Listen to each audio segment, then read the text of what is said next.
Yes, haleluya. Nah, saudara yang kasih dalam Tuhan, kita masih lanjut dalam pembahasan kita tentang 33 hal penting tentang penginjilan. Saya harap saudara masih semangat, amin. Ya kan, jangan ada yang bosan, Gilbert penginjilan lagi. Nah, saudaraku yang kasih dalam Tuhan, jangan salah. Alkitab bilang, sebelum tiba kesudahannya, Injil harus tersebar. Nah, pertanyaannya, siapa yang menyebarkan Injil? Kita, ya kan? Saudara dan saya. Jangan bilang sama saya, oh hamba-hamba Tuhan, oh hanya para pendeta. No, penginjilan itu tugas setiap kita. Yang setuju sama saya, ketik di live chat saudara, penginjilan adalah tugas saya. Ayo, kita imani, penginjilan adalah tugas saya. Penginjilan adalah tugas saya. Yes, penginjilan adalah tugas setiap kita. Jadi saudara yang kasih dalam Tuhan harus jelas di sini dulu. Bahwa bagian penting dari akhir zaman, sebelum Yesus datang kembali, Injil harus tersebar. Berarti persiapan yang akhir zaman yang paling penting. Gereja Tuhan mempersiapkan diri untuk menjadi penginjil-penginjil yang memberitakan Injil. Jangan saudara pikir penginjilan hanya bisa dari khotbah di mimbar. No, penginjilan dalam kehidupan sehari-hari. Lewat apa? Lewat perkataan kita. Lewat apa? Lewat kesaksian hidup kita. Lewat apa? Lewat kasih dan kepedulian kita. Bagaimana kita menolong orang yang lebih susah. Bagaimana kita membantu. Bagaimana kita berbuat sesuatu. Sehingga Alkitab bilang, orang akan melihat perbuatanmu yang baik dan memuliakan Bapa di surga. Penginjilan di akhir zaman, setiap orang percaya jadi terang, jadi garam, jadi saksi, dan jadi surat Kristus yang terbuka yang dapat dibaca semua orang. Amin. Nah, kita masih bahas tentang 33 hal penting tentang penginjilan. Saya berdoa, karena ini 33 minggu saya terus bicara tentang penginjilan supaya saudara mengerti dasarnya. Penginjilan bukan hanya sekedar, oh saya semangat, saya mau mengabarkan Injil. No, saya jelaskan semuanya dari dasar firman Tuhan. Sehingga api penginjilan, the spirit of evangelization, itu membara. Saya khawatir banyak orang cuma punya semangat. Oh ya kita harus mentuntaskan amanat agung. Oh ya kita harus mengerjakan amanat agung. Tapi nggak ngerti dasar-dasarnya.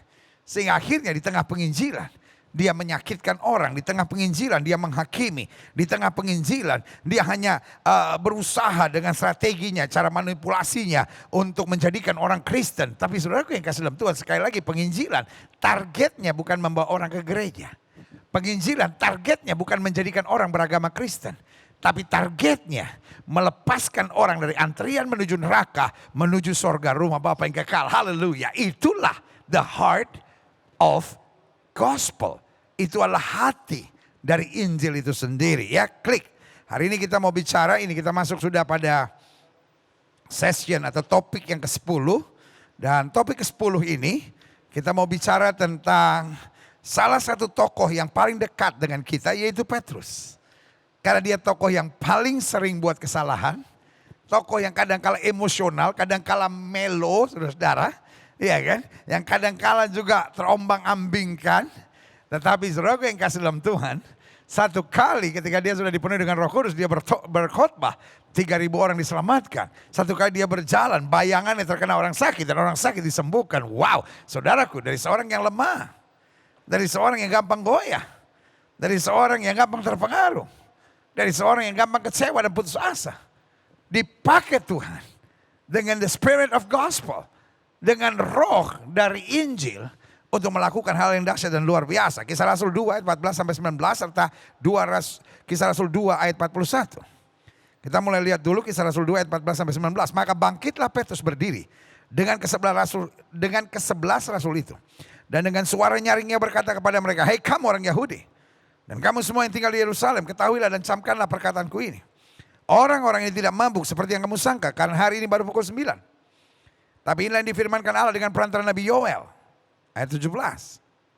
Akan terjadi pada hari terakhir, demikian firman Allah, bahwa aku akan mencurahkan rohku kata semua manusia." Wow, saudaraku yang kasih dalam Tuhan, ini khotbah penginjilan Petrus pertama tanpa catatan. Tanpa catatan. Karena lagi doa, lagi penyembahan.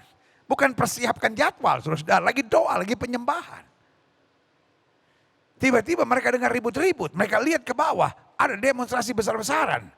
Mereka dihujat, dan oh mereka sedang mabuk oleh anggur manis. Petrus berdiri. Ini yang saya beri nama penginjil. Penginjil memakai kesempatannya bukan untuk sakit hati, bukan untuk baperan, bukan untuk kecewa, bukan untuk berontak, tapi untuk mengabarkan Injil. Makanya Alkitab bilang, beritakan firman, baik atau tidak baik waktunya.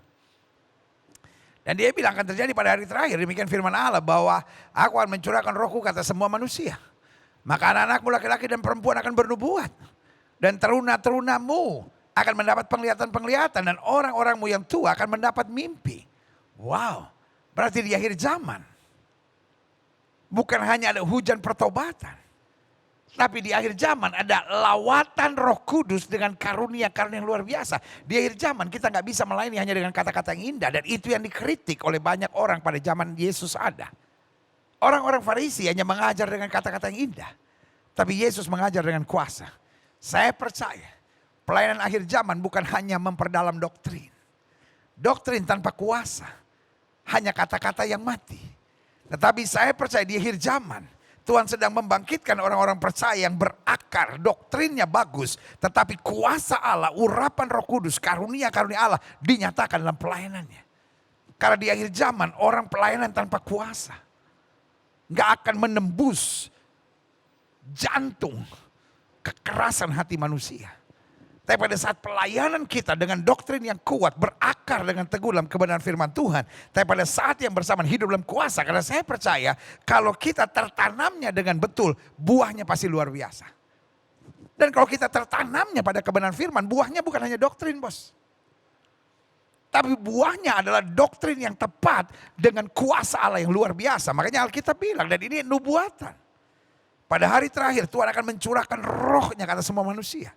Anakmu laki-laki dan perempuan akan bernubuat.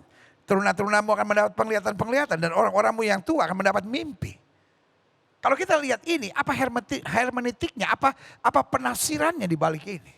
Kita gak bisa daftarkan atau tafsirkan secara detail. Tapi yang bisa kita lihat, akan ada gelombang lawatan Tuhan, kuasa Tuhan menyertai doktrin-doktrin pelayanan yang sehat. Bukan cuma doktrin yang mati yang akhirnya cuma diperdebatkan, diributkan dan menciptakan banyak perpecahan dan kekacauan dalam gereja. Tapi doktrin yang betul-betul tertanam dalam kebenaran firman Tuhan yang berbuah dengan kuasa dan pernyataan Allah yang luar biasa. Ayat 19. Juga kata hamba-hambaku laki-laki dan perempuan akan kucurahkan rohku pada hari-hari itu dan mereka akan bernubuat. Dan aku akan mengadakan mujizat-mujizat di atas, di langit, tanda-tanda di bawah, di bumi, daran api, gumpalan-gumpalan asap. Klik selanjutnya. Ayat 41. Orang-orang yang menerima perkataannya itu memberi diri baptis dan pada hari itu jumlah mereka bertambah. Coba lihat hasil pelayanan penginjilan Petrus. Kira-kira 3.000 jiwa. Saudaraku yang kasih dalam Tuhan. Saya percaya di akhir zaman ada kegerakan lawatan Tuhan yang lebih luar biasa lagi. Lewat kehidupan saudara. Lewat kesaksian saudara. Lewat keseharian saudara.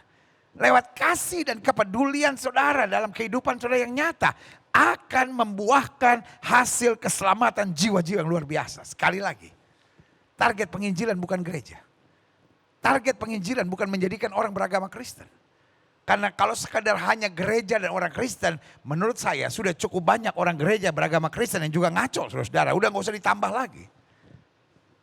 Tapi target penginjilan adalah menyelamatkan orang dari antrian neraka menuju jalan sorga yang Tuhan sediakan. Yang setuju katakan amin. Dan yang sedang antri menuju neraka tidak semuanya orang yang tidak percaya Yesus. Banyak juga orang Kristen tapi sedang mengantri menuju neraka. Kenapa? Karena perjinahannya. Kenapa? Karena kekerasan hatinya. Kenapa? Karena nggak mengabdi kepada dua Tuhan, nggak bisa pegang prinsip di dalam Kristus. Jadi target penginjilan sekali lagi bukan menjadi jemaat gereja. Target penginjilan bukan sekedar menjadikan orang beragama Kristen. Tapi target penginjilan melepaskan orang dari antrian menuju neraka, menuju sorga rumah Bapa yang penuh kemuliaan. Haleluya, klik. Kisah Rasul 12 ayat 4-5. Setelah Petrus ditangkap, lihat ini dia. Dalam penginjilan bukan berarti semua indah, manis, nyaman, ya kan? No. Tetapi meskipun Petrus menginjil, meskipun Petrus hidup dalam kebenaran, meskipun Petrus jadi saksi Tuhan yang luar biasa, tapi Kisah Rasul 12 ayat 4 bilang begini. Setelah Petrus ditangkap, Herodes menyuruh memenjarakannya di bawah penjagaan 4 regu. Coba, bukan hanya ditangkap, dipenjarakan, dan di bawah penjagaan 4 regu. Masing-masing terdiri dari 4 prajurit, berarti 16 orang jagain dia. Maksudnya ialah supaya sehabis Paskah ia menghadapkannya ke depan orang banyak. Tujuan apa menghadapkan ke depan orang banyak? Supaya diputuskan oleh pengadilan jalanan. Wow, saudaraku. Herodes punya niat yang sangat jahat. Herodes punya niat yang sangat jahat. Karena kalau pengadilan jalanan, maka Herodes akan mempersiapkan orang-orangnya untuk berteriak, bunuh dia, hukum mati dia. Jadi setupnya ini yang saya mau bilang. Kalau kita mulai menginjil, kita mulai memenangkan jiwa, kita mulai mengacak-acak jantung pertahanan setan. Sehingga apa yang terjadi? Setan mau buat apa saja untuk menghambat saudara. Tapi izinkan saya mengingatkan buat saudara, roh yang di dalam kita lebih besar dari roh yang dalam dunia ini. Tetap semangat menginjil.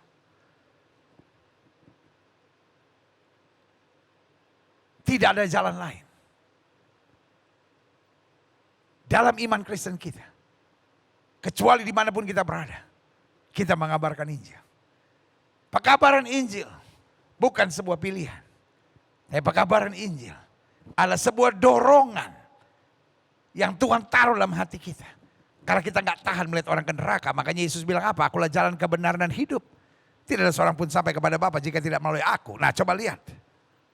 Demikianlah Petrus ditahan di dalam penjara.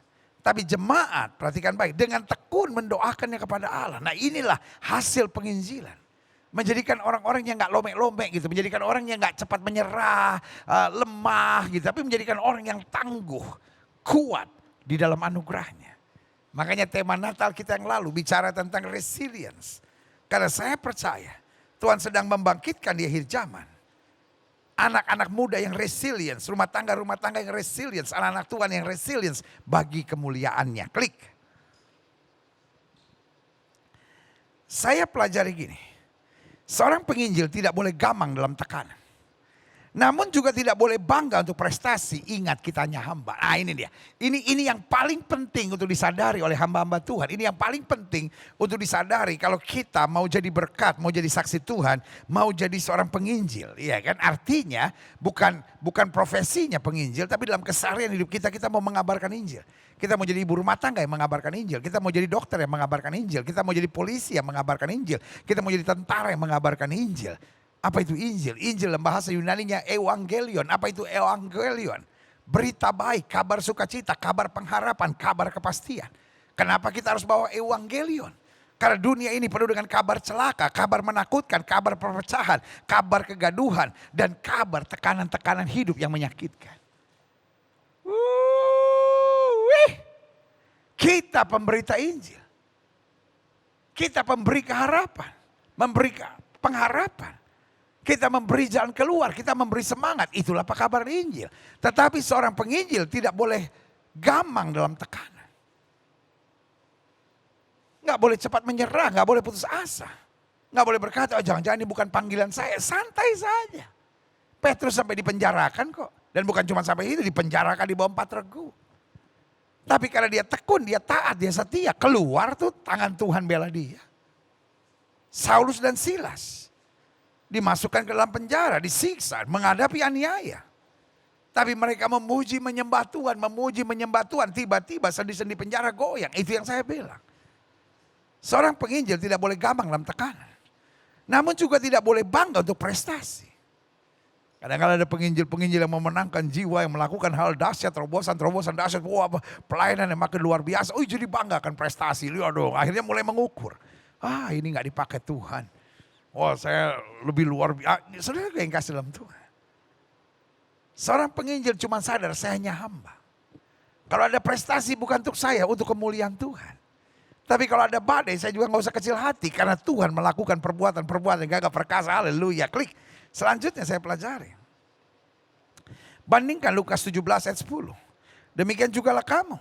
Apabila kamu telah melakukan segala sesuatu yang ditugaskan kepadamu, termasuk penginjilan itu tugas.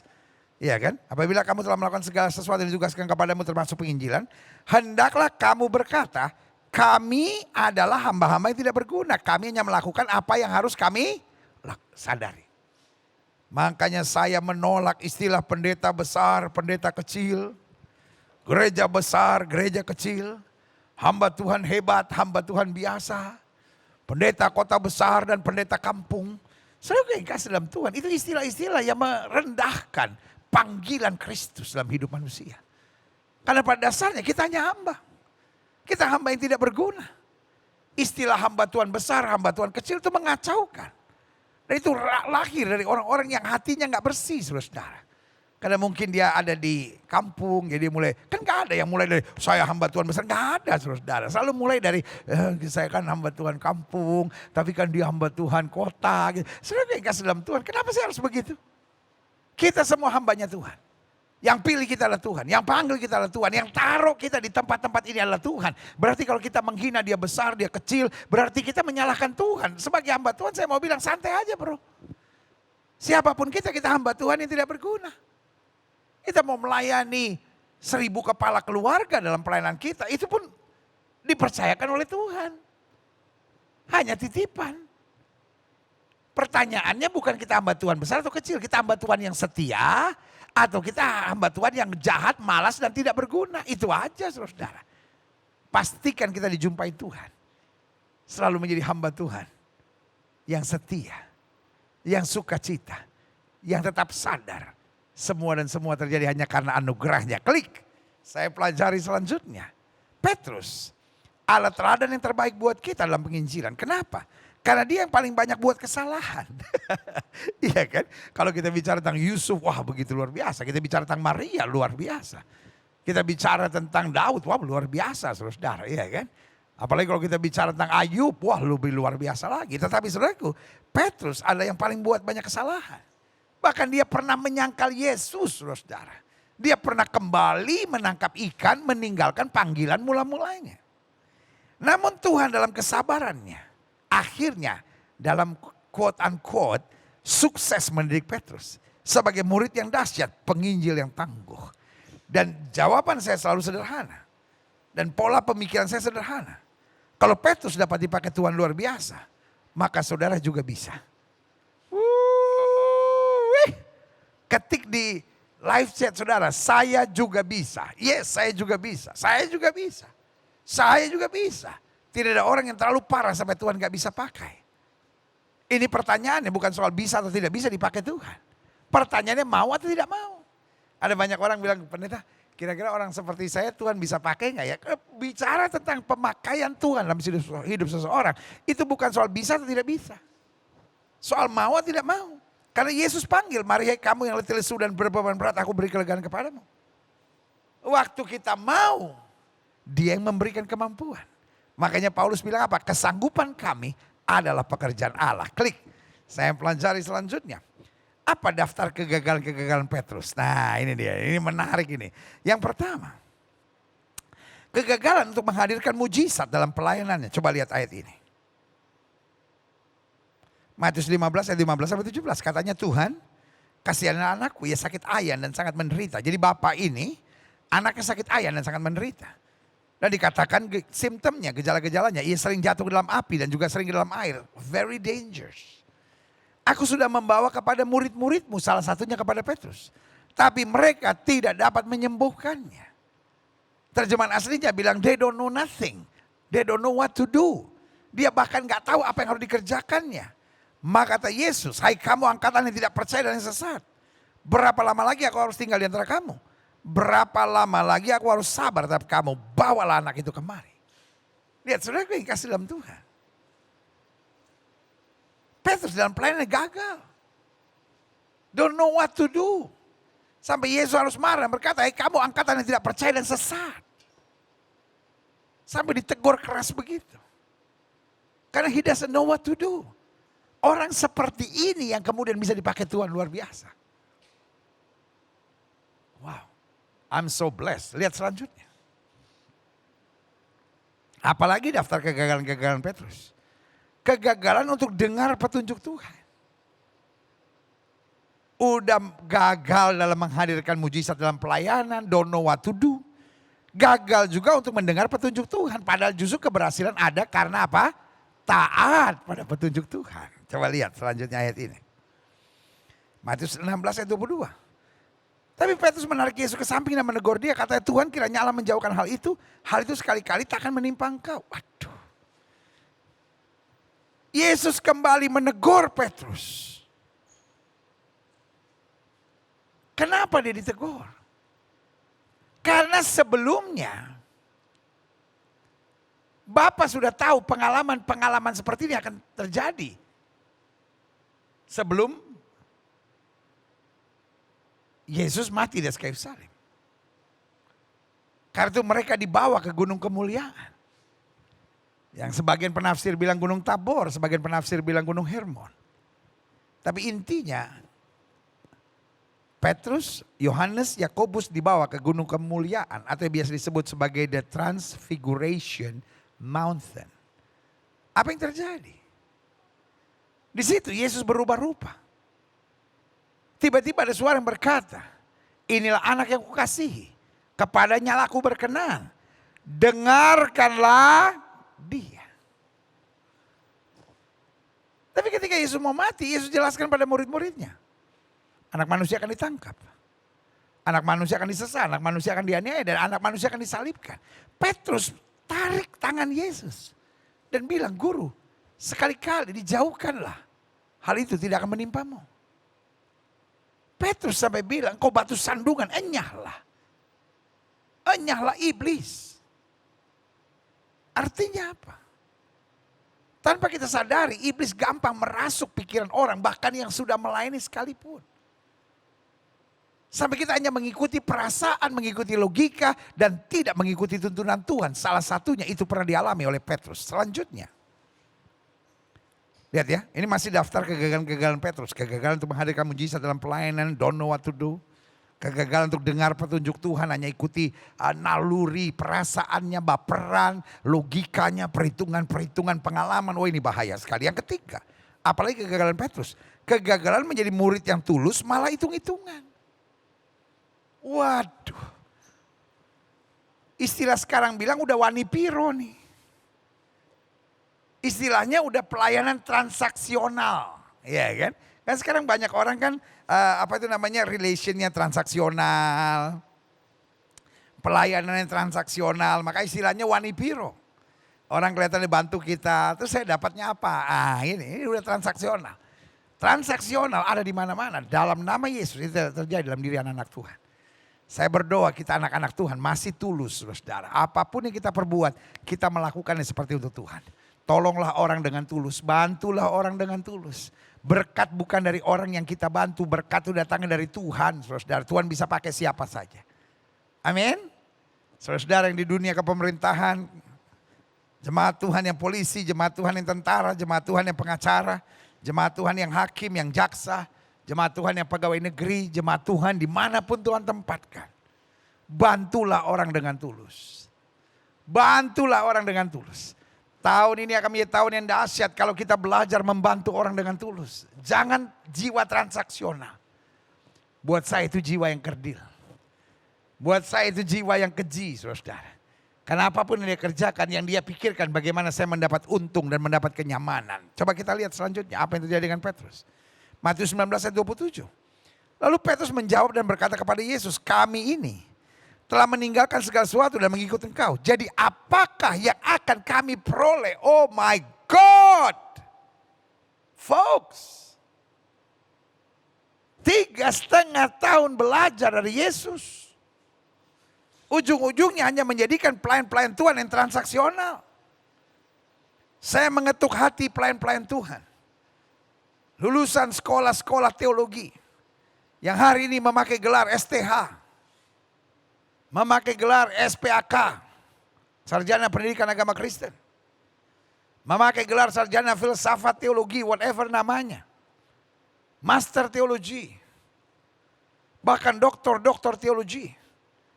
Apa artinya kita dididik di sekolah teologi kalau keluarnya kita melakukan teologi transaksional.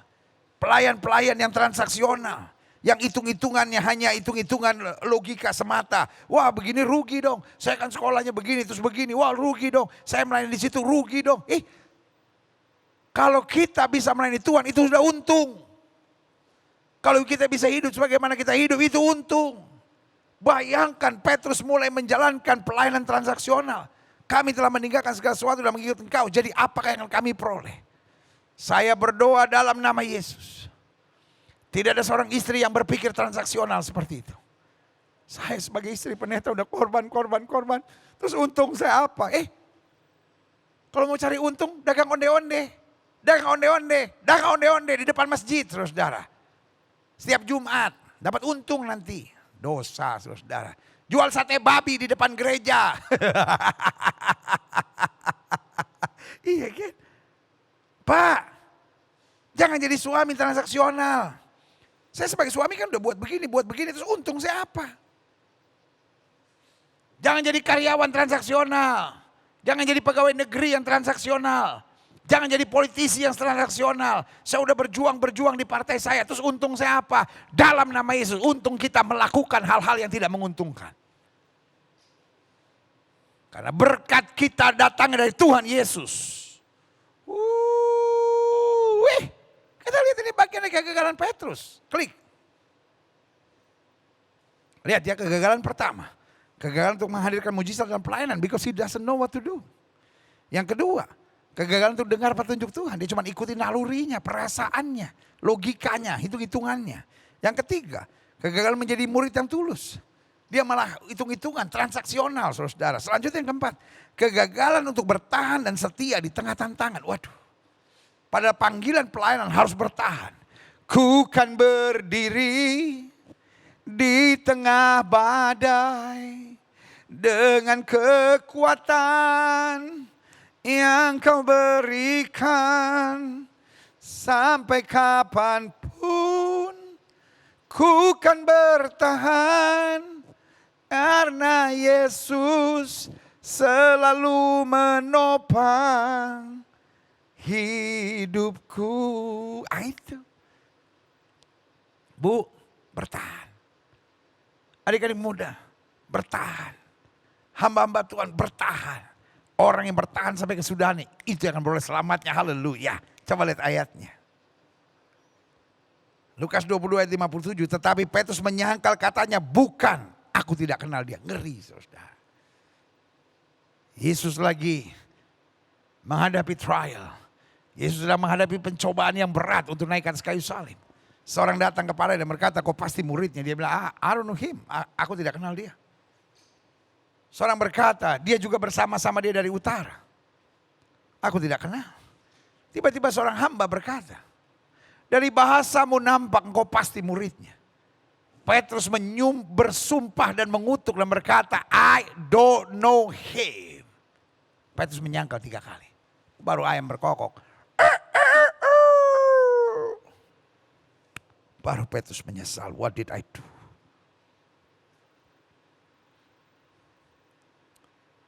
Orang seperti Petrus yang penuh kegagalan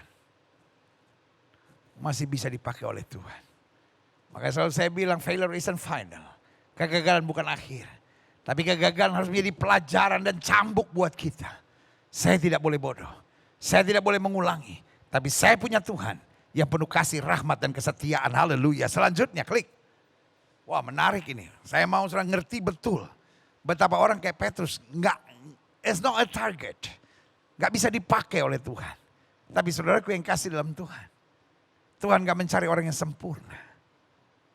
Tapi Tuhan mencari orang-orang yang siap. Disempurnakan dalam anugerahnya. Yang kelima. Kegagalan apa dalam diri Petrus? Kegagalan untuk memiliki hati hamba. Ya kan? Lihat. Begitu banyak kegagalannya. Kegagalan untuk menghadirkan mujizat dalam pelayanan. Kegagalan untuk dengar petunjuk Tuhan. Kegagalan menjadi murid yang tulus, malah transaksional gitu. Kegagalan untuk bertahan dan setia di tengah tekanan, tantangan, malah menyangkal. Yang kelima, kegagalan untuk memiliki hati hamba. Apa maksudnya? Klik. Matius 18 ayat 1. Pada waktu itu datanglah murid-murid kepada Yesus dan bertanya, siapakah yang terbesar dalam kerajaan sorga? Astaga. Bukan justru berlomba untuk berjuang melayani.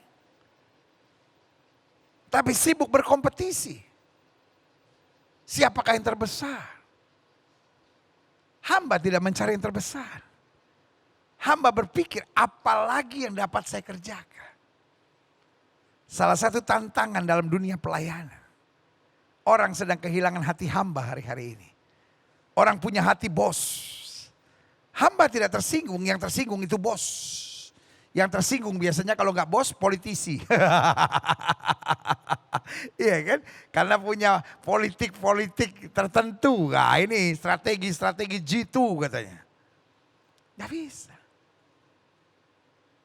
Mari kita kembali hati hamba. Hati hamba akan mengalah. Hati hamba akan sabar. Hati hamba siap berjuang. Hati hamba tidak mengenal lelah.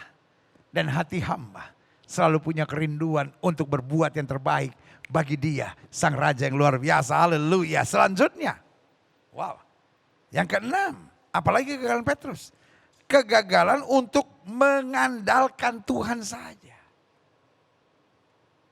Ketika seorang penginjil, ketika seorang hamba Tuhan, ketika seorang yang mau menjadi saksi Tuhan, ketika seorang mau menjadi surat Kristus yang terbuka, ketika seseorang mau menghadirkan nilai-nilai kerajaan sorga dimanapun Tuhan tempatkan, mutlak harus mengandalkan Tuhan saja. Makanya Alkitab bilang, terkutuklah mereka yang mengandalkan manusia. Dan Alkitab bilang, kalau Tuhan sudah buka pintu gak ada yang bisa menutupnya.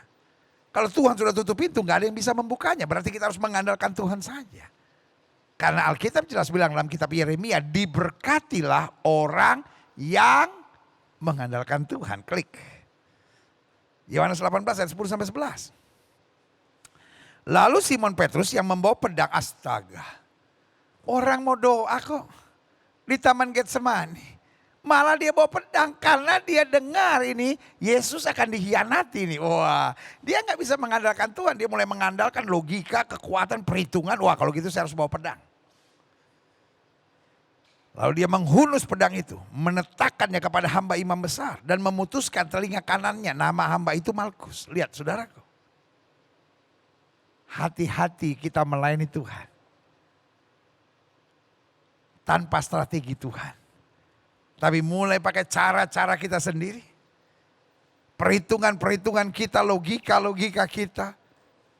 Ujung-ujungnya kita bukan melayani tapi manipulasi saudara-saudara. Itu yang terjadi. Petrus pikir, wah yang kayak gini nih mesti bertindak. Pelan-pelan dia diam-diam gak ngomong sama siapa-siapa. Dia taruh pedang, orang lagi doa gitu. Dia pedang dia taruh itu. Pas dia dengar dia cabut pedang dia aja. Bas. Tapi dia gak biasa pegang pedang kan. Karena dia biasa pegang kail. Biasanya pegang jala.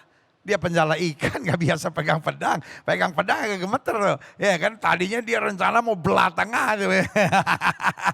Tiba-tiba cuma kena kuping lah. Maksudnya biarin dia kuping juga. Iya kan. Apa yang terjadi? Kata Yesus pada Petrus. Sarungkan pedangmu itu. Bukankah aku harus minum cawan yang diberikan Bapa kepadaku? Saudara bisa bayangkan. Tiba-tiba Yesus ambil telinga yang jatuh. Dia kembalikan. Ada penafsir-penafsir Alkitab yang bilang salah satu alasan mungkin.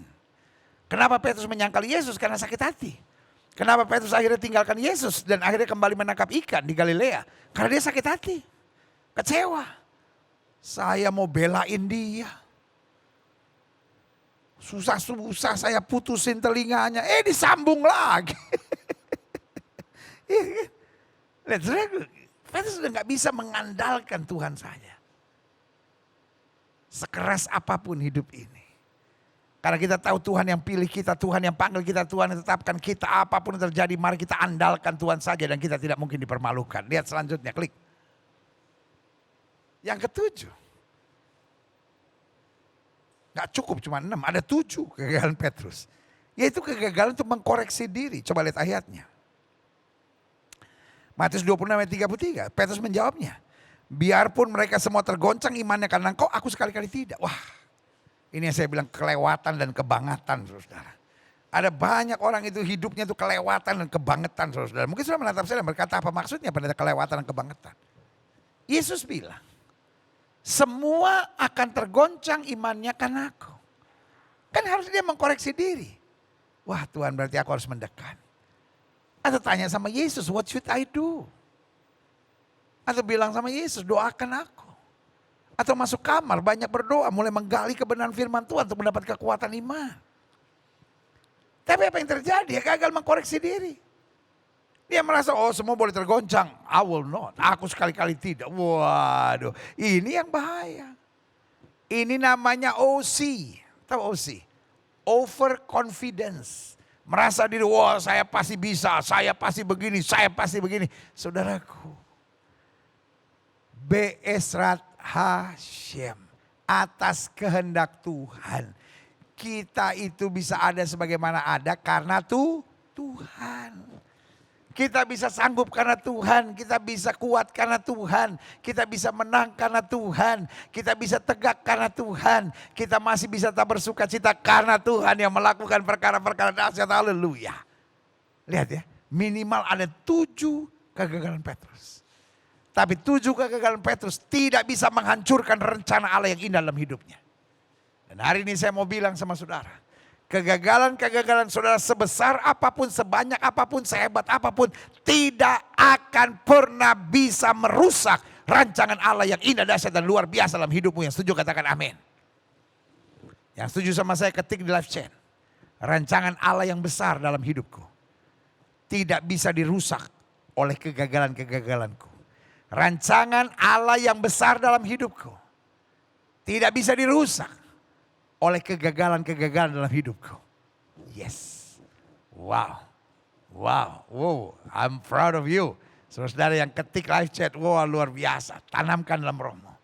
Rancangan Allah yang besar dalam hidupku tidak bisa digagalkan oleh kegagalan-kegagalanku. Haleluya. Klik selanjutnya. Setelah kita pelajari, ada 7 kegagalan-kegagalan Petrus. Namun kita bisa belajar dan mengambil kesimpulan bahwa kegagalan-kegagalan Petrus bukan akhir dari pelayanan penginjilan Petrus. Di tengah kegagalannya, bagaimana Tuhan kemudian mengarahkan dia untuk melakukan hal dahsyat. Pastikan waktu hari ini kau terima tubuh dan darah Kristus. Pastikan kau mengerti. Aku bisa saja gagal, tapi kegagalan bukan akhir. Tuhan memulihkan, Tuhan membereskan kegagalan-kegagalanku. Dan aku tidak akan mengulangi kesalahan yang sama dalam kegagalan-kegagalanku. Karena aku tahu ada rancangan yang indah ada di depanku. Yang pertama, bagaimana Tuhan mengarahkan Petrus kembali dalam pelayanan yang dahsyat. Yang pertama, Petrus dipenuhi Roh Kudus. Klik. Kisah 2 ayat 14. Maka bangkitlah Petrus berdiri dengan ke-11 rasul itu. Dan dengan suara nyaring ia berkata kepada mereka, hai kamu orang Yahudi dan kamu semua yang tinggal di Yerusalem, ketahui dan camkanlah perkataanku ini. Kenapa dia bisa bangkit berdiri? Karena sebelumnya bercerita tentang Roh Kudus turun ke atas murid-muridnya. Dan lidah-lidah seperti nyala api ada di atasnya. Saudaraku yang kasih dalam Tuhan. Saudara-saudara yang pernah gagal. Atau saudara-saudara yang sadar bahwa dia bisa saja kapanpun gagal. Saya tawarkan hal sederhana. Naikkan doa sederhana, minta Roh Kudus selalu bimbing kita. Minta Roh Kudus selalu memenuhi kita. Minta Roh Kudus membaptiskan kita dalam kuasa Roh Kudus. Karena Alkitab bilang, Yohanes akan membaptis kamu dengan air sebagai tanda pertobatan. Tapi Yohanes bilang, dia yang datang kemudian daripadaku yang begitu besar, yang membuka tali kasutnya pun aku tidak layak. Dia akan membaptiskan kamu dengan Roh Kudus dan dengan api. Berarti baptisan Roh Kudus is real. Siapa yang membaptis Roh Kudus? Tuhan sendiri. Berarti setiap kita tertantang untuk menaikkan doa, ya Roh Kudus baptiskan aku. Ya Bapa penuhi aku dengan Roh Kudusmu, tuntun aku dengan Rohmu. Sehingga kita yang tadinya penuh kegagalan, menjadi orang-orang yang penuh perjuangan untuk mencapai kehendak Allah yang sempurna. Haleluya. Yang kedua, betul Petrus penuh dengan kegagalan, tapi itu bukan akhir dari pelayanan penginjilan Petrus. Karena kemudian Petrus dipenuhi Roh Kudus. Yang kedua, pelayanan dan pemberitaannya jelas, tegas dan tidak aneh-aneh. Tadinya dia gagal, tapi kemudian Tuhan arahkan menjadi pelayanan yang jelas, tegas dan tidak aneh-aneh. Saudaraku, ada banyak hambatan pelayanan. Kenapa? Karena kita mulai lakukan hal-hal yang kontroversial. Kita mulai melakukan yang sensasional. Kita mulai lakukan yang aneh-aneh. Saudaraku yang kasih dalam Tuhan, saya percaya pelayan Tuhan dia bawa damai. Tidak pernah sensasional. Tidak pernah bikin sesuatu yang bikin kegaduhan. Ya kan, kontroversial gitu. Tapi dia selalu cari kemuliaan Tuhan nyata. Ya kan, coba lihat pelayanan dan pemerintah jelas tegas tidak aneh-aneh. Lihat, Kisah Rasul 2 ayat 38 sampai 40. Jawab Petrus kepada mereka, bertobat dan hendaklah kamu masing-masing memberi dirimu dibaptis dalam nama Tuhan Yesus Kristus untuk pengampunan dosamu. Maka kamu akan menerima karunia Roh Kudus. Sebab bagi kamulah janji itu dan bagi anak-anakmu dan bagi orang yang masih jauh, yaitu sebanyak yang dipanggil Tuhan Allah kita. Dan dengan perkataan dan lagi ia memberi satu kesaksian yang sungguh-sungguh. Dan ia mengecam dan menasihati mereka, katanya, berilah dirimu diselamatkan dari angkatan yang jahat ini. Lihat saudaraku yang kasih dalam Tuhan. Setelah Petrus menjelaskan, ada orang banyak bertanya, what should I do? Apa yang harus kami buat? Dan begitu tegas, begitu jelas, tapi begitu sederhana dan tidak aneh-aneh. Bertobat, berilah dirimu dibaptis. Itulah berita penginjilan. Kita harus memberi teladan. Kita harus memberi dan menjadi saksi tentang nilai-nilai kerajaan sorga yang menuntun pada keselamatan yang sempurna. Haleluya. Selanjutnya, apalagi pelayanan penginjilan Petrus. Seorang yang memiliki hati untuk kebutuhan orang lain dan tidak traumatik. Dia pernah gagal. Tapi itu tidak menjadikan trauma. Pelayan-pelayan Tuhan, anak-anak Tuhan Yesus, orang-orang tebusan Kristus. Waktu engkau menerima perjamuan suci hari ini. Khususnya buat saudara yang pernah gagal, pernah disakiti, pernah dilukai. Atau mungkin sampai hari ini masih punya trauma. Pastikan darah Yesus mematahkan semua trauma. Gak enak kali hidup dengan trauma. Trauma adalah cara setan untuk terus menekan hidup kita. Sehingga akhirnya kita gak pernah bisa nyaman dalam hidup. Karena trauma-trauma itu adalah luka yang mendalam.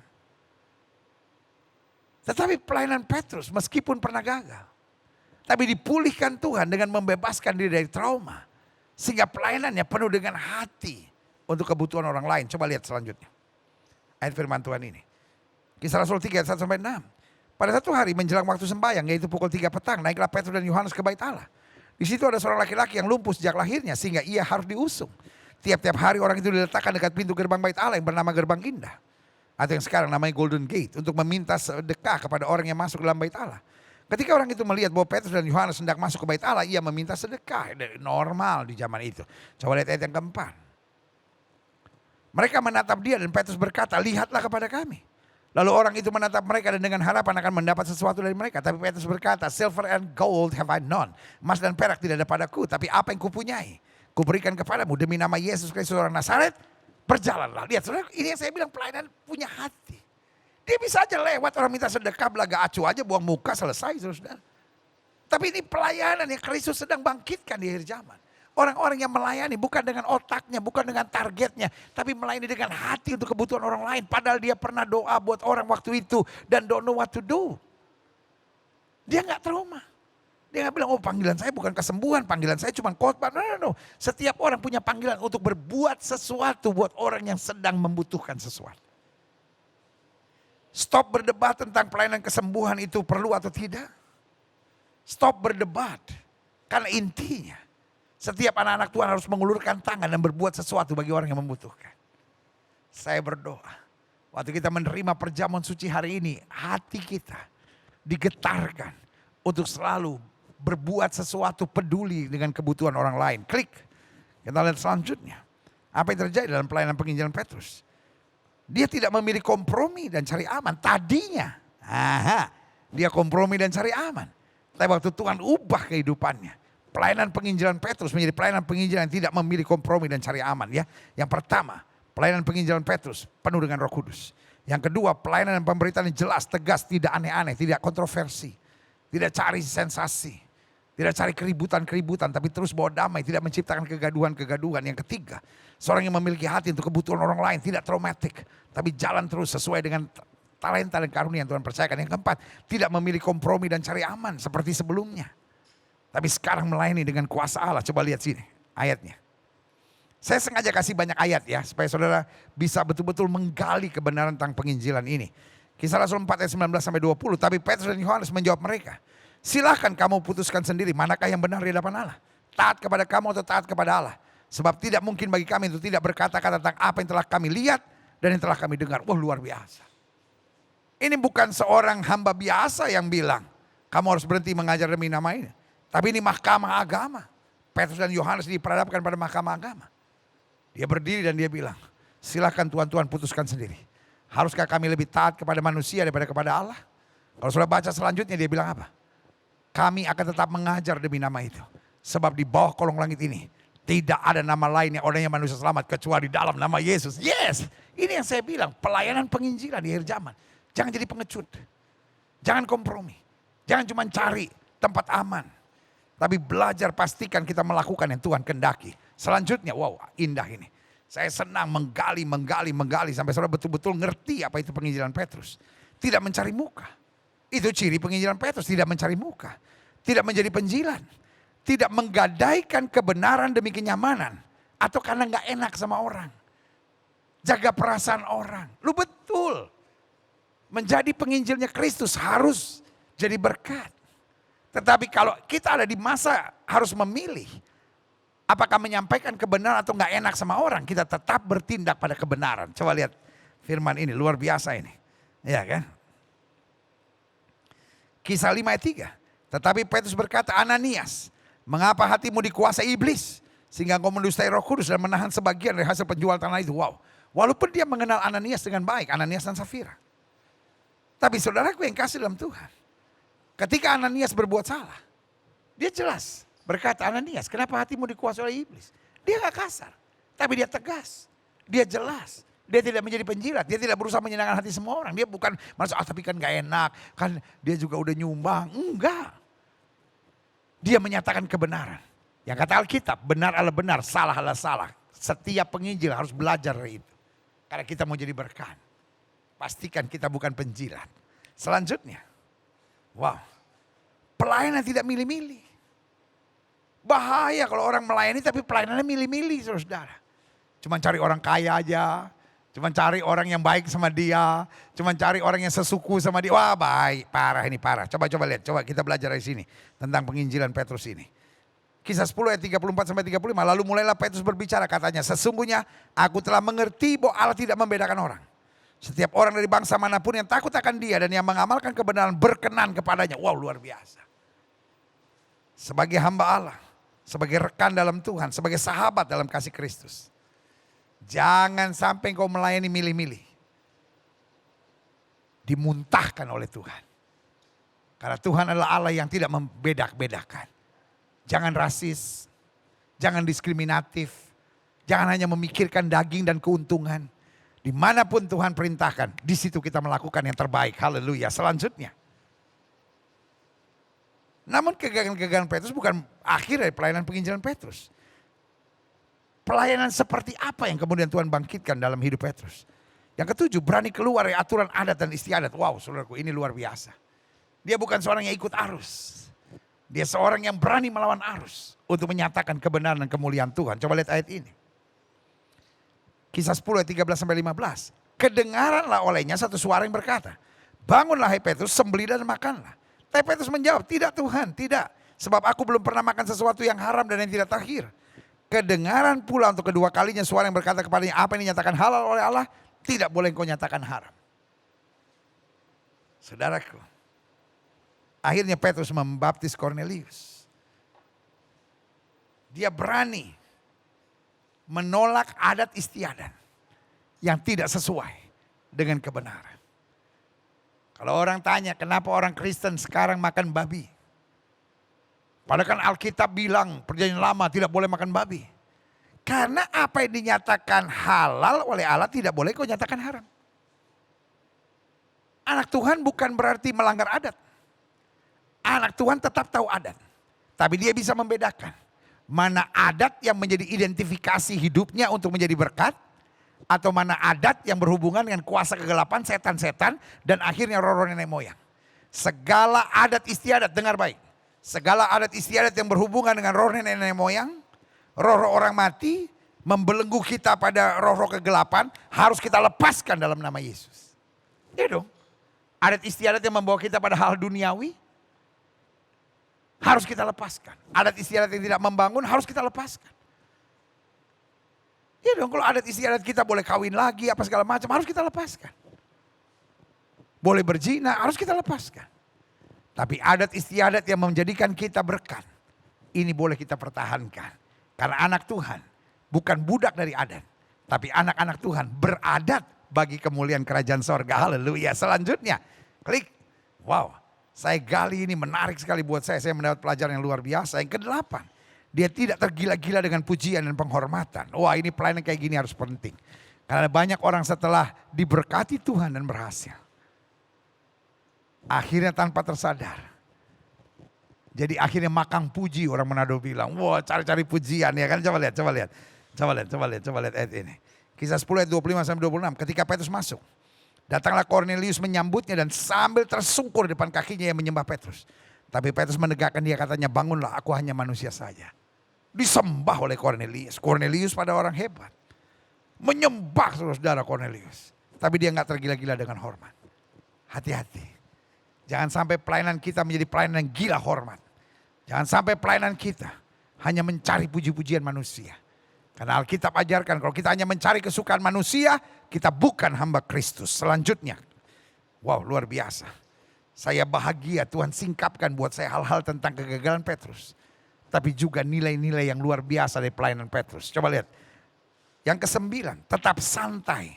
Bahkan di masa-masa yang sukar. Coba lihat ini ayatnya ini. Coba lihat. I'm so blessed with this. Kisah 12 ayat 4 sampai 6. Setelah Petrus ditangkap, jadi posisinya Petrus ditangkap, Herodes menyuruh memenjarakan yang di bawah penjagaan 4 regu, masing-masing terdiri dari 4 prajurit, jadi 16 yang jaga dia. Maksudnya ialah supaya sehabis Paskah ia menghadapkannya ke depan orang banyak. Demikian Petrus ditahan dalam penjara, tapi jemaat dengan tekun mendoakannya kepada Allah. Ayat 6, perhatikan. Pada malam sebelum Herodes hendak menghadapkannya kepada orang banyak, artinya besok mau dihukum mati nih. Petrus tidur. Bos, dalam saat seperti ini gak ada orang bisa tidur bos. Dalam saat seperti ini biasanya orang cemas bos. Tapi ini yang saya bilang. Pelayanan penginjilan Petrus santai banget. Bukan seorang yang tertekan. Bukan seorang yang dengan pikirannya selalu terjajah. Aduh nanti gimana kalau begini, gimana kalau begini. Saudara-saudara sekalian, bertobat dulu lah. Betul-betul minta Tuhan bersihkan pikiranmu daripada intimidasi iblis. Kita gak bisa melayani kalau begitu. Petrus yang besok mau dihukum mati, saudara-saudara, tidur di antara 2 orang prajurit, terbelenggu dengan 2 rantai. Selain itu prajurit-prajurit pengawal sedang berkawal di muka pintu. Lihat saudaraku. Akhir ceritanya dia harus dibangunkan oleh malaikat. Harus dibangunkan. Artinya dia bisa tenang. Dia bisa santai. Dia bisa mengimani janji Tuhan dan berserah penuh pada apa saja rancangan Tuhan yang dahsyat dan luar biasa. Jangan jadi penginjil. Kalau apa-apa panik. Jangan jadi penginjil. Kalau apa-apa mikirnya, aduh nanti gimana kalau begini, nanti gimana kalau begini. Waduh kita jadi batu sandungan.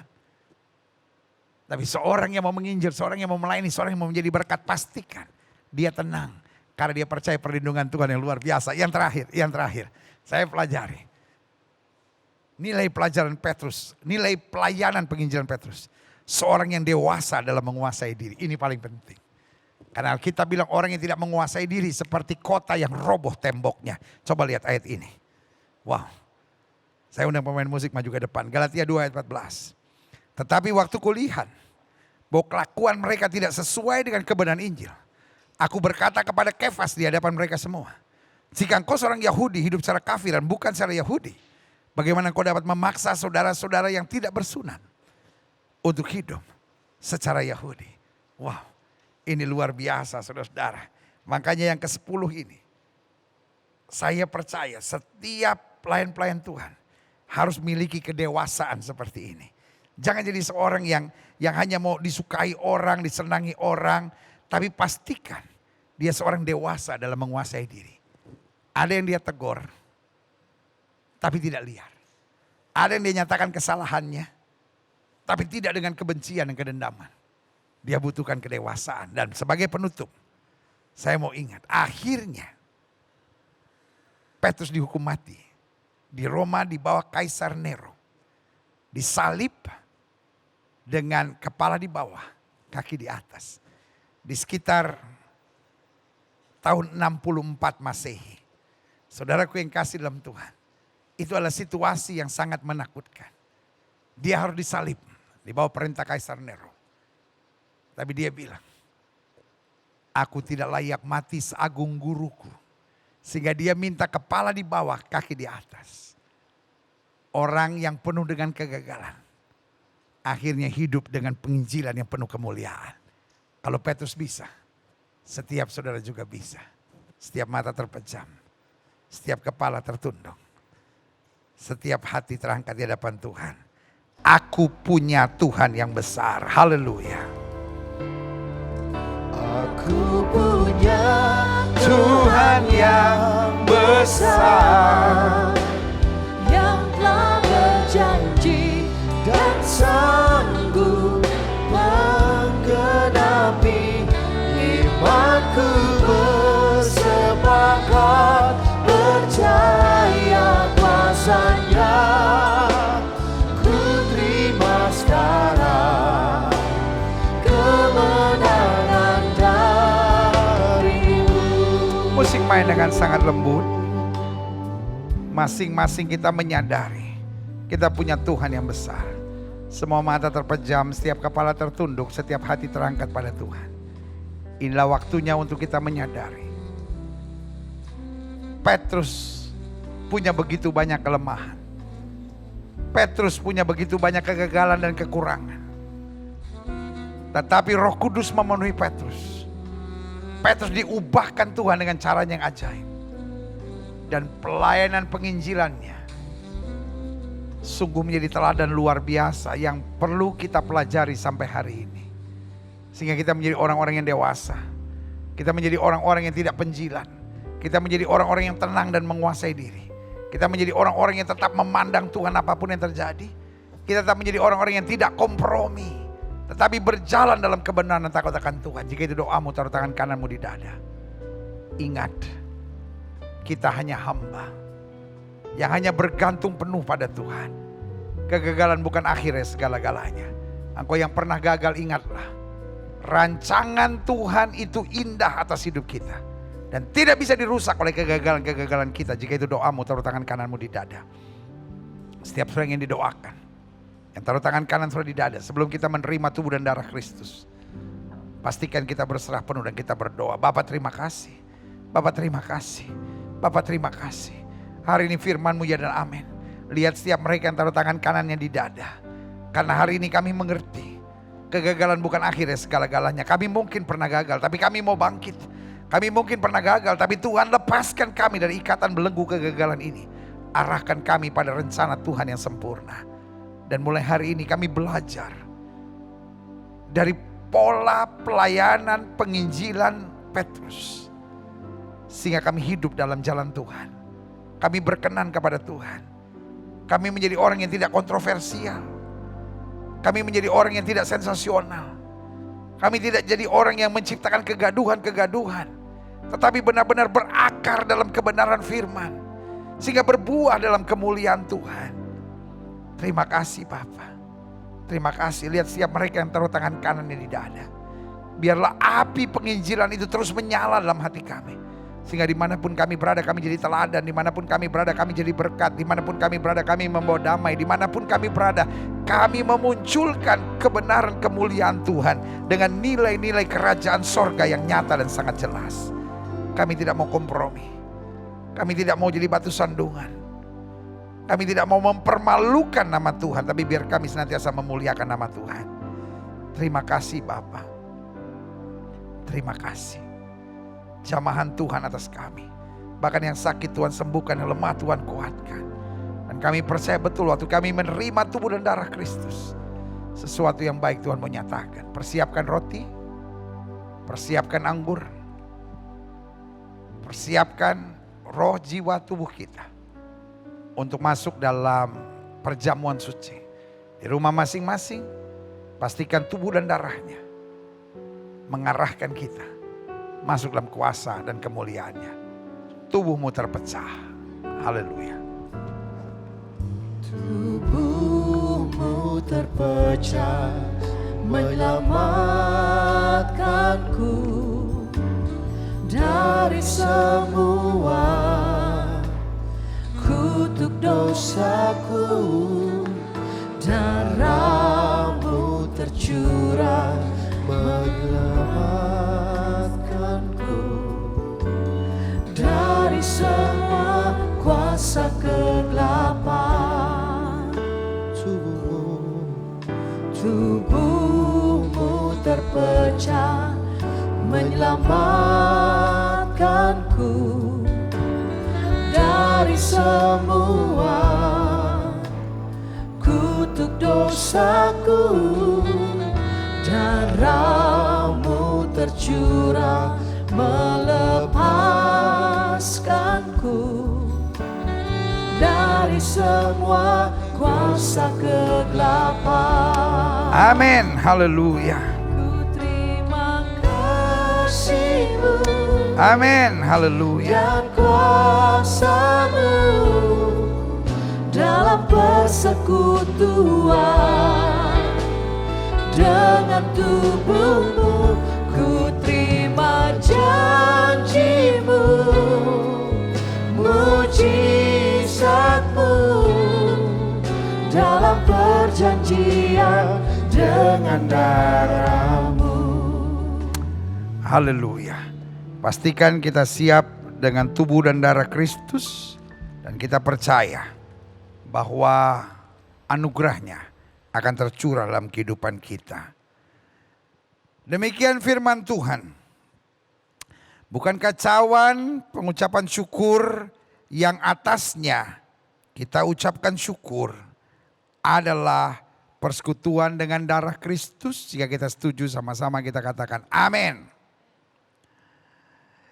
Selanjutnya firman Tuhan katakan, bukankah roti yang akan kita pecah-pecahkan ini adalah persekutuan dengan tubuh Kristus? Jika kita setuju sama-sama kita katakan amin. Dengar firman Tuhan. Setelah itu kita angkat roti, baru kemudian kita naikkan doa bersama-sama. Baru kemudian kita makan bersama dengan iman. Sebab apa yang telah aku teruskan kepadamu, telah aku terima dari Tuhan. Yaitu bahwa Tuhan Yesus pada malam waktu diserahkan, Ia mengambil roti. Dan sesudah itu Ia mengucap syukur atasnya, Ia memecah-mecahkan dan berkata, inilah tubuhku yang diserahkan bagi kamu. Perbuatlah ini menjadi peringatan akan aku. Pegang roti di tangan kanan, angkat tinggi lewat kepala. Tanda kita mengakui tubuh Kristus lebih dari segala-gala dalam hidup kita. Kita naikkan doa ini bersama-sama. Ulangi doa saya. Terima kasih Tuhan Yesus. Buat tubuh yang terpecah. Yang telah memberikanku kepastian. Hidup kekal di sorga. Yang menyempurnakan tubuh, jiwa dan rohku. Dan menjadikan aku warga kerajaan Allah. Yang berhak untuk menerima segala janji dan berkat Allah. Terima kasih Tuhan Yesus. Karena melalui tubuh yang terpecah, segala sifat dan karakterku sudah diubahkan. Hidupku diperbaharui, hatiku diperbaharui, pikiranku diperbaharui, perkataanku diperbaharui, keluargaku diperbaharui, dan masa depanku dijamin. Terima kasih Tuhan Yesus. Karena melalui tubuh yang terpecah, segala penyakitku sudah disembuhkan.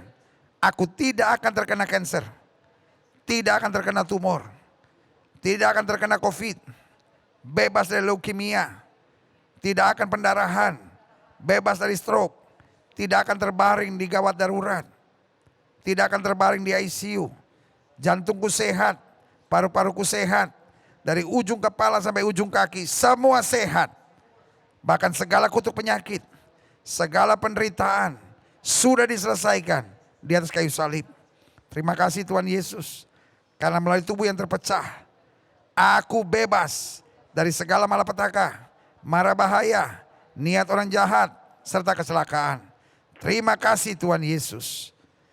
Inilah tubuh yang terpecah, yaitu tubuh Kristus. Terima kasih buat tubuh yang terpecah. Kita makan bersama dengan iman. Terima kasih buat tubuh yang terpecah di dalam nama Yesus. Haleluya.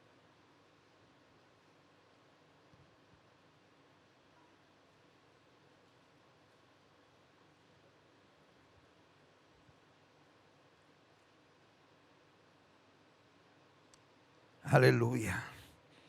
Haleluya. Haleluya. Tubuh yang terpecah menjadi jaminan buat kami. Untuk kami disembuhkan. Kami dipulihkan, kami disempurnakan. Karena segala sakit penyakit dalam nama Yesus sudah disembuhkan. Kami tolak sakit penyakit, kami tolak kelemahan tubuh, kami tolak campur tangan kegelapan. Virus, bakteri, kuman, infeksi, serangan setan-setan. Ikatan-ikatan penyakit roh nenek moyang kami tolak dalam nama Yesus, mengalir kuasa kesembuhan. Kami diberkati, kami melihat kemuliaan Tuhan, kami merasakan kasih Tuhan, kami jadi berkat dimanapun Tuhan tempatkan. Terima kasih Tuhan Yesus, terima kasih Tuhan Yesus, terima kasih Tuhan Yesus. Terima kasih Tuhan Yesus. Pegang cawan di tangan kanan. Dengar firman Tuhan. Setelah itu baru kita akan angkat bersama, kita naikkan doa bersama-sama, baru kemudian kita minum bersama dengan iman. Demikian juga yang mengambil cawan sesudah makan lalu berkata, cawan ini adalah perjanjian baru yang dimeteraikan oleh darahku. Perbuatlah ini setiap kali kamu minumnya menjadi peringatan akan aku. Sebab setiap kali kamu makan roti dan minum cawan ini, kamu memberitakan kematian Tuhan sampai dia datang. Jadi barang siapa dengan cara yang tidak layak makan roti atau minum cawan Tuhan, ia berdosa terhadap tubuh dan darah Tuhan. Angkat cawan di tangan kanan, tinggi lewat kepala. Karena kita mengakui darah Kristus lebih dari segala-galanya dalam hidup kita. Naikkan doa ini bersama-sama, ulangi doa saya. Terima kasih Tuhan Yesus buat darah yang tertumpah. Karena melalui darah yang tertumpah, dosaku sudah diampuni. Hidupku telah lunas dibayar. Aku bukan milik dunia, hidupku milik Kristus. Aku tidak lagi berada dalam gelap, melainkan dalam terang yang ajaib bersama Kristus. Terima kasih Tuhan Yesus. Karena melalui darah yang tertumpah, segala kuasa kegelapan sudah dihancurkan. Aku tidak bisa dihipnotis. Aku tidak bisa disantet. Aku tidak akan terserang guna-guna. Hidupku dipagari. Kuasa Tuhan menjaga aku. Menjaga keluargaku. Menjaga pekerjaanku. Menjaga seluruh usahaku. Menjaga seluruh gerak hidupku. Dan menjamin masa depanku. Terima kasih Tuhan Yesus. Karena melalui darah yang tertumpah, aku sudah bebas dari segala kutuk dosa. Kutuk penderitaan, kutuk nenek moyang, kutuk keturunan, serta segala kutuk yang diucapkan orang kepadaku. Hidupku berkelimpahan, tidak akan kekurangan. Hidupku akan selalu mengalami terobosan untuk meraih janji Tuhan dan berjalan dalam kemuliaan dan mujizat setiap hari. Terima kasih Tuhan Yesus, karena melalui darah yang tertumpah, hidupku dipulihkan, hidupku disempurnakan. Sehingga aku layak menjadi warga kerajaan sorga. Terima kasih Tuhan Yesus. Ini darah yang tertumpah di dalam nama Yesus. Terima dengan iman. Ini darah Kristus yang tertumpah untuk pengampunan dosa kita. Haleluya. Haleluya. Minumlah bersama dengan iman. Haleluya. Haleluya. Haleluya. Terima kasih buat darah. Darah yang tertumpah menjadi jaminan dosaku diampuni. Surat hutangku dipakukan di atas kayu salib. Aku menjadi warga kerajaan sorga yang berhak menerima segala anugerah kasih karunia Tuhan. Karena aku menjadi hak, aku menerima hak waris kerajaan sorga. Terima kasih Tuhan Yesus. Terima kasih. Terima kasih. Yang sakit sudah disembuhkan, yang lemah sudah dikuatkan, yang susah dihiburkan. Bahkan di masa kami menerima tubuh dan darah Kristus ini, kami juga menaikkan doa untuk bangsa negara kami Indonesia. Selamatkan ya Allah. Umat mayoritas di bangsa ini tuntun sertai, bawa pada keselamatanmu yang sempurna.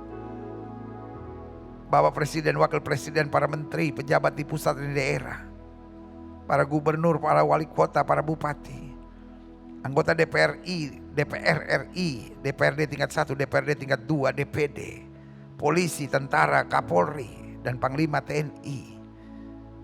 Tidak lupa BNPT, BNPB, BPK, KPK, MA, jaksa, pengadilan, hakim, pengacara. Kami ucapkan berkat dalam damai sejahtera ilahi. Para pemimpin-pemimpin kami dijauhkan dari segala dukun, paranormal, penasihat spiritual, roh rakus, roh serakah, roh korupsi. Kami patahkan di dalam nama Yesus. Roh takut akan Tuhan turun. Roh kebijaksanaan ada. Sehingga damai sejahtera terus atas Indonesia. Keamanannya baik dalam nama Yesus. Ekonominya baik dalam nama Yesus.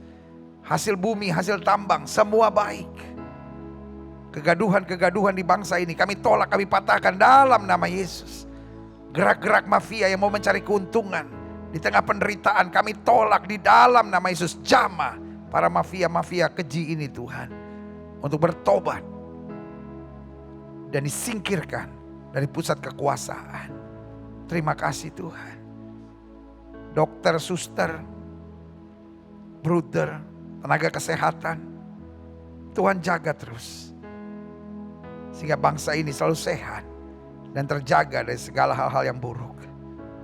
Gereja-gereja di mana-mana tempat Tuhan bela terus untuk menegakkan kerajaan Allah dalam kebenaran dan kasih. Gerejamu di tempat ini, Gereja Bethel Indonesia Global Fellowship Center, Tuhan pakai terus untuk menegakkan kerajaan Allah di dalam kebenaran dan kasih.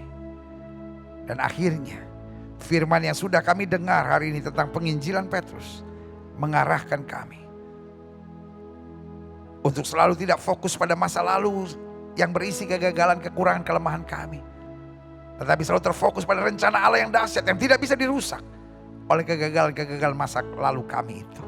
Kami mau bangkit, kami mau tetap mentuntaskan amanat agung untuk pergi memberitakan anugerah kasih karunia dan rahmat Tuhan dimanapun Tuhan tempatkan. Di dalam nama Yesus kami berdoa, haleluya. Setiap kita yang percaya dan bersuka cita dan siap menjadi pelaku firman, katakan amin.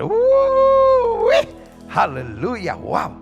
Saudaraku yang kasih dalam Tuhan, kita memuji-muji Tuhan, kita berdoa, kita menerima firman, dan kita juga sudah menerima tubuh dan darah Kristus. Saatnya kita mau memberi yang terbaik buat Tuhan.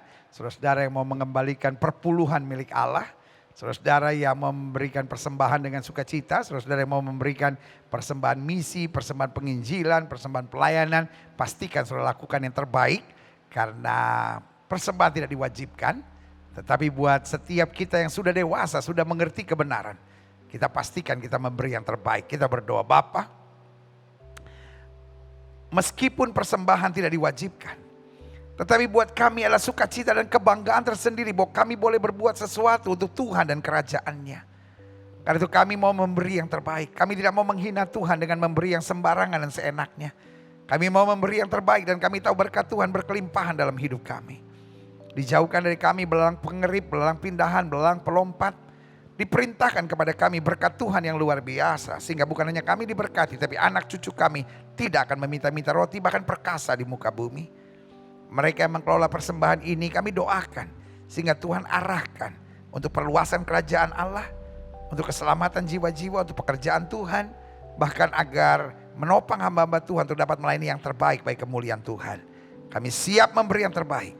Di dalam nama Yesus yang siap memberi yang terbaik, sama-sama kita katakan amin. Haleluya. Beri yang terbaik. Saudara-saudara yang mau mengembalikan perpuluhan milik Allah, mau memberikan korban syukur, korban pelayanan, korban misi, pastikan kita lakukan yang terbaik.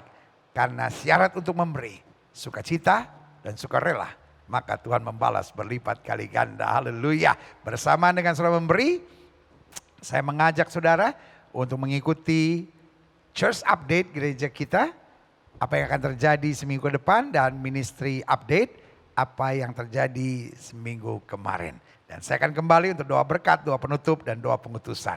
Jangan bubar dulu. Haleluya.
Oleh anugerah Tuhan, gereja kita GBI Glow Fellowship Center di bawah penggembalaan Bapak Pendeta Gilbert Lumoendong pada tanggal 25 Januari 2022 telah mengadakan pertemuan tahunan ke-10 yang diadakan di Jakarta, tepatnya di Glow Sanctuary lantai 3A Tamrin Residences. Pertemuan tahunan yang bertema bekerja keras dan melakukan yang terbaik yang diambil dari Efesus 4 ayat 28 ini sedianya akan diadakan di Glow Fellowship Center Denpasar, Bali. Tetapi karena situasi pandemi, maka kegiatan dialihkan ke Jakarta dan kegiatan ini dihadiri secara onsite oleh tim pastoral GBI Glow Fellowship Center, manajemen, serta Ketua STT Global Glow Indonesia. Juga hadir secara online seluruh gembala Glow Fellowship Center dari seluruh cabang, baik yang ada di dalam negeri sampai ke luar negeri. Dalam pertemuan tahunan ini, Gembala Senior Pendeta Gilbert Lumoendong menyampaikan firman Tuhan sekaligus visi dan misi GBI Glow Fellowship Center untuk sepanjang tahun 2022. Kita landasan kerja untuk 2022 ini di tahun kemuliaan, yaitu saya siap bekerja keras dan melakukan pekerjaan yang baik. Dan gaungkan itu di pelayanan kita masing-masing. Masalah itu biasa. Tetapi fokus kita harus jiwa, fokus kita harus Yesus, fokus kita harus kerajaan Allah, fokus kita tetap harus menyatakan kuasa Tuhan. Jadi fokus kita jangan masalah selalu ada, selesaikan. Iya kan? Kadang-kala perbedaan pendapat itu ada, nanti mungkin di dalam sidang ada perbedaan pendapat. Tapi jangan masukin di hati, karena di hati kita harus ada beban jiwa-jiwa, itu yang paling penting. Dalam kesempatan yang baik ini, pula turut memberikan sambutan Ketua Sinode Gereja Bethel Indonesia, Bapak Pendeta Dr. Rubin Adi Abraham. Tuhan memanggil kita supaya tidak menjadi orang yang hidupnya merugikan orang lain, tetapi berdampak positif, bermanfaat bagi lingkungan sekitar kita. Untuk itu kita harus rajin, bekerja keras, tidak malas. Nah, untuk itu kita harus work hard and work smart, kerja keras dan kerja cerdas. Dan jika dua hal ini kita lakukan, kita akan menjadi orang yang berhasil dan menjadi berkat bagi orang-orang yang ada di sekitar kita. Saudara, karenanya saya sekali lagi menyampaikan selamat untuk saudara bisa mengadakan rapat tahunan, pertemuan bersama, fellowship antar para pelayan Tuhan, hamba Tuhan, para pengurus dan juga jemaat serta aktivis. Dan biarlah kita sungguh-sungguh bekerja keras untuk melakukan banyak pekerjaan baik, memberkati Indonesia. Kita juga perlu memperhatikan kantong-kantong Kristen yang perlu disupport supaya mereka juga tetap bisa bertahan, bahkan melebarkan pengaruh berita Injil kepada orang-orang yang lain. Dalam pertemuan tahunan ini, para gembala cabang, network, dan community menyampaikan laporan perkembangan pelayanan selama 1 tahun ke depan dan rencana kerja untuk tahun 2022. Pertemuan ditutup oleh Gembala Senior Pendeta Gilbert Lumoendong dalam ibadah dan menyampaikan firman Tuhan sebagai pesan penutup. Berikut kami sampaikan liputan kegiatan Kamu Hebat Peduli untuk edisi minggu ini. Dari Cakung, Jakarta Utara, Kamu Hebat bekerja sama dengan Teacher Gathering Movement membagikan paket sembako bagi guru-guru agama Kristen se-Jabodetabek. Kita sedang ada di Jakarta Garden City di daerah Cakung, Jakarta Utara. Dan ini ada satu event guru-guru di Jabodetabek, mereka punya satu kegerakan dengan tujuan bahwa guru-guru menyadari bahwa mereka hamba Tuhan yang dipercayakan untuk menggembalakan siswa-siswa Kristen untuk diarahkan untuk menjadi dekat dengan Tuhan. Dan mereka umumnya rata-rata mereka tetap melayani dengan sukacita dengan gaji di bawah UMR. Tapi karena panggilan mereka tetap setia dan kita membagikan sembako sebagai tanda kasih kita kepada setiap guru-guru untuk mereka boleh mendapatkan paket sembako. Karena itu puji Tuhan kita terus doakan agar pelayanan ini terus boleh menjadi berkat. Haleluya. Kamu hebat. Saya Lendi Sebastian di sini dari Teacher Gathering Movement sebagai bidang hubungan masyarakat, dan di sini saya mewakili untuk Teacher Gathering Movement mengucapkan terima kasih banyak kepada Pendeta Gilbert Lumoendong dan program Kamu Hebat yang luar biasa membantu kami guru-guru agama Kristen, yang dimana di sini ada beberapa guru-guru agama yang memang untuk pendapatannya di bawah UMR, dan puji Tuhan ini sangat membantu sekali mereka, dan saya yakin dan percaya program Kamu Hebat semakin diberkati dan semakin banyak menjadi berkat bagi bangsa Indonesia. Itu saja, terima kasih, Tuhan berkati Kamu Hebat. Kita sedang ada di daerah Cinere, di dekat Lebak Bulus di Jakarta Selatan, di daerah Kampung Pemulung. Demikianlah laporan kegiatan kepedulian dan kasih Kamu Hebat untuk edisi minggu ini. Mari kita bersama-sama terus mendukung pelayanan ini, baik di dalam doa dan dalam bentuk apapun, agar kegiatan kepedulian dan kasih dari Kamu Hebat ini semakin menjangkau saudara-saudara kita yang membutuhkan uluran kasih Tuhan. Doa kami, Tuhan Yesus memberkati. Kamu hebat. Haleluya. Saudaraku yang kekasih dalam Tuhan. Anugerah Tuhan, kalau kita boleh terus melayani, mengabarkan Injil, menyatakan kasih dan kepedulian dimanapun Tuhan tempatkan. Karena untuk itulah kita dipanggil, untuk menjadi berkat. Haleluya, haleluya. Kita doa, Bapa terima kasih.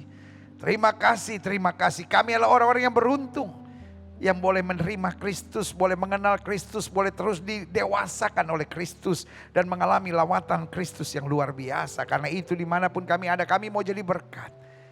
Meskipun firman selesai sampai di sini, tapi Roh Kudus akan terus mengajar kami untuk menjadi pelaku-pelaku firman dan menjadi pekabar-pekabar Injil bagi kerajaan sorga. Tidak lupa kami doakan keluarga kami, karena Injil disebarkan di rumah kami. Biarlah terus berlaku firman. Satu orang bertobat, seluruh rumah tangga diselamatkan. Sehingga setiap kami dapat berkata, aku dan sisi keluargaku kami melayani Tuhan. Terima kasih Bapa, terima kasih. Tolong kami untuk tetap mengandalkan Tuhan dan hidup dalam kuasa kemurahan-Mu. Terima kasih, terima kasih. Saudara-saudaraku yang kekasih dalam Tuhan. Kekasih-kekasih Kristus, permata hatinya Kristus, ingatlah bahwa Tuhan itu baik. Ingatlah selama kita tidak miring ke kiri maupun miring ke kanan, hidup kita diberkati. Kita gak turun tapi naik. Kita gak akan menjadi ekor, dipimpin menjadi kepala. Karena itu pastikan dimanapun kita berada, kita membawa damai, menyatakan kasih, menghadirkan sukacita, dan mengabarkan Injil Kristus. Bahwa keselamatan di bawah kolong langit ini tidak nama lain oleh yang manusia selamat, kecuali dalam nama Yesus. Suami-suami, kasihlah istrimu dan janganlah berlaku kasar kepadanya. Istri-istri, tunduklah kepada suamimu dan hormatilah suamimu. Orang tua, jangan bangkitkan sakit hati dari anak-anakmu, dan anak-anak hormatilah. Taatilah orang tuamu di dalam Tuhan. Jemaat sekalian, terimalah berkat Tuhan. Kasih dari Allah Bapa, anugerah, keselamatan, teladan dari Kristus Yesus Tuhan kita, serta tuntunan, urapan, karunia-karunia, buah-buah roh dari Roh Kudus menyertai hidup kita masing-masing. Mulai saat hari Minggu yang penuh berkat, penuh mujizat, lawatan Allah di rumah masing-masing bersama Gereja Bethel Indonesia Global Fellowship Center, sampai Maranatha, Yesus Kristus datang kembali untuk menjemput setiap orang yang hidup sesuai kehendaknya.